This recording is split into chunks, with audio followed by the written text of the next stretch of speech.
For the viewers that might not know too much about the karts, can you just talk us around your kart and the essential parts of it? Okay, yeah, starting from the front, so we've got the nose cone and the NASA panel and the accelerator and the brake and the pedal for the rear brakes. And then moving on, we've got the front brake system which controlled by the hand operated on the right hand of the steering wheel. So when you're going around, pull on the brake. Like some corners you need to go in and be really aggressive on the rear brake and the front brake, which are operated by the hand. And then some corners you just need to use just a little bit of rear brake to set it up. So for instance, the first corner in the track here, it's quite bumpy, so you have to sort of use a little bit of rear brake to set it up on the way in so that you can power all the way through the corner. So then moving towards the back of the engine, on the right hand side, we have the engine, it's the radiator.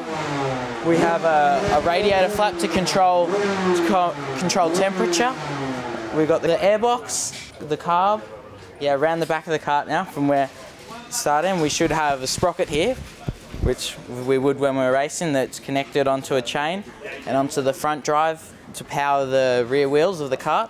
The bigger the rear sprocket you have, the more acceleration you have out of the corner, but then that sacrifices your top speed at the end of the straight. And the smaller you are on the sprocket, it won't be as good out of the corner, but you'll have better top speed at the end of the straight. So you've just got to adjust it accordingly. Would you adjust it depending on where you're on the grid, if you want to do more overtaking, if you're at the back of the grid, as opposed to if you're on pole position? Yeah, well, if you're starting further towards the back, you tend to go up maybe a sprocket on the rear just to give you just a little bit more out of the corners, and it makes it a little bit easier to pass. But if you're at the front, you'll run the lower sprocket that's faster because it gives you the better ultimate lap time and keeps you at the front. And then the tyres, obviously very slick tyres. We've got hot weather here this weekend. How grippy are they, and how long would a good tyre tend to last?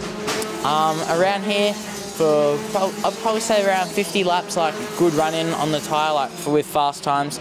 And then after 50 laps, the tyre seems to start degrading a bit because of the rubber on the track, and the grip of the surface seems to start tearing apart the tyre. They tend to go off during the middle of the day, so we need to adjust our pressures accordingly from the previous session. When we have tyre pressures come in and a little bit too hot, it's time to take a little bit of pressure out of the tyres.